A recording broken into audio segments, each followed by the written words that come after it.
देखिए, जो भी मैंने किया और जो भी मैंने लिखा वो सब व्यवहारिक, वैज्ञानिक, सत्य और सनातन पर आधारित है। सही मायने में घर की लक्ष्मी तो घरवाली ही होती है, क्योंकि जितना बेहतर तरीके से घर का रख रखाव, देखभाल, सुख समृद्धि, संपन्नता और परिवार को आगे बढ़ाने की चिंता जिस मनोयोग के साथ गृहिणी करती है वैसा कोई भी नहीं कर सकता है। और इसीलिए घर वाली को गृहिणी और गृहिणी के नाम से ही घर बना है, गृहिणी नहीं तो घर नहीं। तो इसलिए जब घर की सही लक्ष्मी घरवाली है तो उसकी पूजा करने से ऐतराज क्यों, किसी को परहेज क्यों।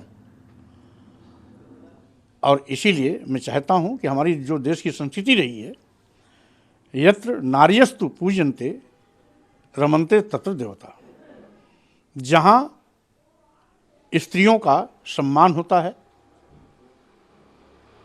वहीं पर सुख समृद्धि होती है, वही स्वर्ग होता है और वहीं पर बेहतरी और तरक्की के रास्ते भी खुलते हैं। इसलिए सही मायने में हमें अपनी संस्कृति के मुताबिक अपनी घरवाली का सम्मान भी करना चाहिए, पूजा भी करना चाहिए और आदर के साथ उसकी आरती माला फूल भी पहनाना चाहिए, क्योंकि असली हकदार लक्ष्मी के रूप में वही है। इसके साथ ही आपने उसमें ट्वीट में एक ये बात भी मेंशन करी थी कि कोई भी बच्चा आज तक 4 हाथ या 8 हाथ लेकर पैदा नहीं हुआ, तो कहीं ना कहीं आपने लक्ष्मी माता को इंडिकेट करा था। हमने केवल 4 हाथ ही नहीं कहा हूँ, 4 हाथ, 8 हाथ, 10 हाथ, 20 हाथ, 1000 हाथ वाला बच्चा आज तक पूरे दुनिया में नहीं पैदा हुआ है। और यदि कहीं पैदा हुआ हो तो उनको मैं चुनौती देता हूं, वो उसे हमें बताएं, हम उसे स्वीकार करेंगे। कल्पना के आधार पर हम किसी को 1000 हाथ वाला बना दें, किसी को 20 हाथ वाला बना दें, किसी को 10 हाथ वाला बना दें, किसी को 4 हाथ वाला बना दें, तो कल्पना कल्पना होती है, कल्पना हवा हवाई होती है। इसलिए मैंने तो वो बात कही है जो व्यवहारिक है, सत्य पर आधारित है, वैज्ञानिक भी है और सनातन भी है। तो मैं सनातन धर्म के मुताबिक अपनी बात को रखा है। अगर किसी को कोई एतराज़ है तो मैं ये भी कहना चाहता हूँ, ये बात मैंने लोगों से अपील किया कि अपनी अपनी घरवाली का सम्मान करना प्रारंभ करें, तो इससे घर की सुख समृद्धि आगे बढ़ेगी, क्योंकि सही मायने में घर की लक्ष्मी वही है। हमारी भावना किसी को दुख पहुंचाने का नहीं है, हमारी भावना किसी पर चोट करने की नहीं है, हमारी भावना केवल अपने अपने घरों की महिलाओं को सम्मान देने की अपील के रूप में है। अपने घरवाली को पूजा, सम्मान, प्रतिष्ठा देने की बात की है। और इसीलिए जो लोग भी इसको धर्म से जोड़कर अनाप शनाप बयानबाजी कर रहे हैं उनको इसका सही अर्थ समझना चाहिए। लेकिन कहीं ना कहीं जिस तरह से लक्ष्मी माता के लिए कि लोगों की धार्मिक भावनाएं आहत होंगी, अगर पैदा हुआ हो तो आप बता दें, हम तो आपसे भी कहना चाहेंगे, आप भी पढ़े लिखे हैं, बुद्धिजीवी हैं, तो हम बुद्धिजीवियों से भी कहना चाहते हैं कि अगर 4 हाथ, 8 हाथ, 10 हाथ, 20 हाथ, 1000 हाथ वाला पैदा कहीं बच्चा हो रहा है तो हमें बता दें, हम उनकी कही हुई बात को मानना शुरू कर देंगे। इसलिए मैं कल्पना में नहीं जीता हूँ, हवा हवाई बातों में यकीन भी नहीं करता हूँ। व्यवहारिक, सत्य, वैज्ञानिक और सनातन जो है मैं उसमें यकीन करता हूँ। इसलिए मैंने वही कहा जो सनातन है। एक आखिरी सवाल रहेगा, ज़्यादा नाराज़ हो गए कि उन्होंने कई गलत शब्द कह दिए। उन्होंने कहा कि स्वामी जी के मुंह में पाइल, उनको अपना इलाज कराना। अब हमने तो सुन रखा था कि प्रमोद कृष्ण जी एक बड़े संत हैं, लेकिन उनकी भाषा जिस तरीके से अमराधी तरीके से निकली है, पूरा इस बात का एहसास हो गया कि प्रमोद कृष्णन जी विक्षिप्त मानसिकता के शिकार हो गए। इसलिए प्रायः हमने कई मौकों पर देखा, अपने को कांग्रेस नेता के रूप में बताते हैं,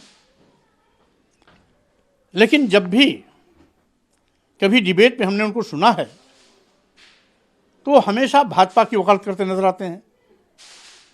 तो स्वस्थ मानसिकता का व्यक्ति कभी ऐसा नहीं कर सकता है। इसलिए उन्हें मनोवैज्ञानिक चिकित्सा की आवश्यकता है, जिससे कि स्वस्थ मानसिकता के साथ अच्छी बात कर सकें और स्वस्थ बात भी बोल सकें। एक बुजुर्ग महिला थी जो दिवाली के दिन मंदिर में दिया जलाने जा रही थी और सांड द्वारा टक्कर मारे जाने से उनकी मौत हो गई। किस तरह से देखते हैं, क्योंकि एक शुभ अवसर पे इस तरह से उनकी मौत हो जाएगी? देखिए, ये कोई पहली घटना और नई बात नहीं है। उत्तर प्रदेश में जब से भाजपा सरकार आई है, छुट्टा जानवरों एवं सांडों का आतंक चरम पर है। कभी कभी हाईवे जैसे महत्वपूर्ण सड़कों पर सांड घूमते नजर आते हैं। कभी कभी चौपहिए वाहन सांडों से टकरा जाते हैं। कई मौतें एक साथ हो जाती हैं। कभी मोटरसाइकिल वाला टकरा जाता है, उससे मौत हो जाती है। कभी सांडों के मारने से मौतें हो जाती हैं, जैसे बलिया की घटना का हवाला आप दे रहे हैं। और इस प्रकार की मौतें प्रदेश में आए गए दिन नित्य प्रति प्रत्येक जिलों में होती रहती हैं। कुछ घटनाएं बहुत इंटीरियर क्षेत्रों में होती हैं, मीडिया की नज़र वहाँ तक नहीं पहुँच पाती है। कुछ घटनाएं मीडिया की नज़र में आ जाती हैं जो सार्वजनिक हो जाती हैं। तो इस पर समाजवादी पार्टी और समाजवादी पार्टी के राष्ट्रीय अध्यक्ष अखिलेश यादव जी ने एक बार नहीं अनेक बार सदन के अंदर और सदन के बाहर भी बात रखी है। हम लोगों ने भी कई मौक़ों पर सांडों के आतंक का जिक्र करके प्रभावी नियंत्रण की सरकार से मांग भी की है। यूँ कहने के लिए तो सरकार जवाब देती है कि हमने हर जगह जगह गौशाला बना रखा है, लेकिन उसके बावजूद हर जिले में बड़े पैमाने पर हजारों की तादाद में सांड और छुट्टा जानवर सड़क पर घूमते नजर आते हैं। 100 200 के झुंड में आते हैं, फसल को घंटे भर में चर करके सफाचर कर देते हैं। छोटे किसान बेमौत मारे जाते हैं। सांडों के मारने से, सांडों द्वारा दुर्घटना होने से, सांडों की आपस की लड़ाई के चपेट में आने से जो अन्य तमाम, कभी बच्चे चपेट में आ गए, कभी महिलाएं चपेट में आ गई, कभी कोई पुरुष चपेट में आ गया, मौत का शिकार हो जाता है। ये औसत प्रति जिले में एक मौत प्रतिदिन सांडों के मारने से होती है या सांडों के चपेट में आने के कारण एक्सीडेंट होने से होती है। इस पर प्रभावी अंकुश लगाने की आवश्यकता है। बार बार मांग करने के बावजूद भी सरकार का ध्यान इस पर नहीं जा रहा है, जो बहुत ही खेदजनक है। इसके साथ ही आगरा में एक बड़ी घटना, 5 लोगों द्वारा उसका रेप कर दिया। हालांकि पुलिस द्वारा इसमें अभियोग पंजीकृत कर लोगों को हिरासत में लिया जा रहा है। अब जब कानून का हनक खत्म होता है तो अपराधी अराजकत्व बेखौफ अपराध करते जाते हैं। आज एक वर्ग, जाति, धर्म विशेष के लोगों को इतनी छूट है कि तमाम अपराध करने के बावजूद भी उनके खिलाफ कार्रवाई नहीं होती। इसलिए एक वर्ग विशेष के अपराधियों की संख्या बहुत बड़ी हुई है। अपराध नियंत्रण में भी सरकार जाति देख के काम करती है। अनुसूचित जाति, अनुसूचित जनजाति और पिछड़े वर्ग या अल्पसंख्यक को जानबूझ करके कहीं न कहीं किसी न किसी खेल में जरूर फंसाया जाता है, में FIR दी जाती है। लेकिन अगर प्रभावशाली वर्ग का कोई व्यक्ति है तो उसके अपराध को नजरअंदाज किया जाता है। अगर किसी अपराधी के अपराध को नजरअंदाज किया जाता है तो स्वाभाविक रूप से अन्य अपराधियों के हौसले बुलंद होते हैं, जिसके नाते इस प्रकार की वारदातें आए गए दिन प्रायः होती रहती हैं। अभी पिछले दिनों बांदा में एक चक्की में एक महिला को बुला करके सामूहिक बलात्कार हुआ था। बाद में उसकी हत्या करके लाश को 3 टुकड़ों में काट करके फेंक दिया गया था। अभी BHU में एक छात्रा के साथ इस तरीके से सिलसिले लोगों ने उसके साथ बदसलूकी की थी। आए गए दिन आप किसी भी चैनल को उठा के देखिए या किसी भी प्रिंट मीडिया को देखिए तो 2-4 घटनाएं प्रतिदिन इस प्रकार के जघन्य कृत्य के कहीं न कहीं मामले आते रहते हैं। आवश्यकता है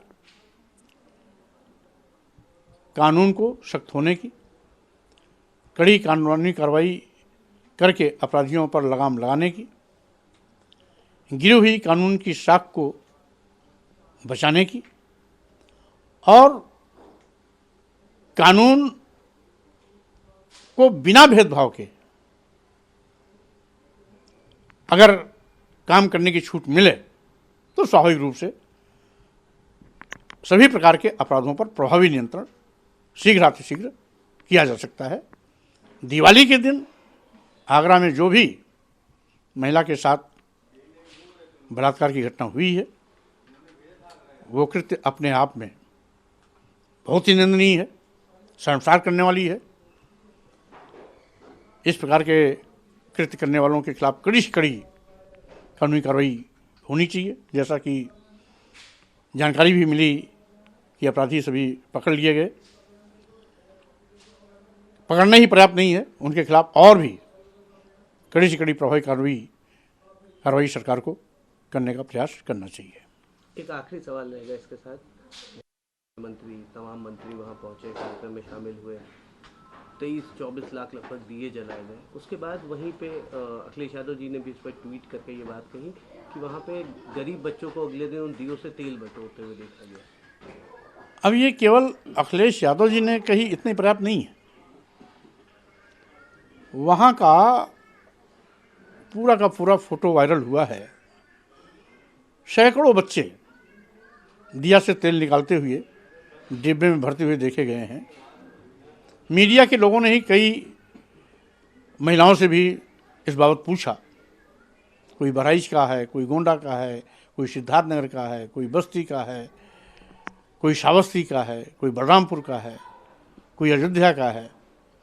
तो उसमें कई से पूछा तो कई लोगों ने बताया कि भैया इस तेल से हम साल भर का अपना घर का खाना बनाना, सब्जी वगैरह छोंकने का काम करते हैं, साल भर की हमारी गृहस्थी चलती है। तो सही मायने में सरकार को वो दीपदान करते हैं, इससे किसी कोई परहेज नहीं है। लेकिन झोपड़ियों में रहने वाले लोगों के, उन गरीबों के चेहरों पर भी मुस्कान आवे, उन झोपड़ियों में भी दिया जले, उन झोपड़ियों के घर भी रोशन हो, उन झोपड़ियों में भी खुशहाली मनाई जाए, उन झोपड़ियों में भी दीपदान का उत्सव खुशी से मनाया जाए। इस बात को सुनिश्चित करना चाहिए। केवल एक जगह पर 25 लाख या 25 करोड़ दीप जलाने से बात नहीं बनने वाली है, जब तक कि एक एक घर में दीपावली नहीं मनाई जाती, झोपड़ियों में भी दिया नहीं जलाए जाते, तब तक ये बेईमानी है। और उसकी तस्वीर अयोध्या में दीप उत्सव के बाद जो देखने को मिली है वो उत्तर प्रदेश ही नहीं पूरे देश को शर्मसार करती है कि गरीबी किस हद तक आज लोगों को मजलूम बना दिया है कि दिया से तेल निकालने के लिए वो मजबूर हैं अपनी गृहस्थी चलाने के लिए।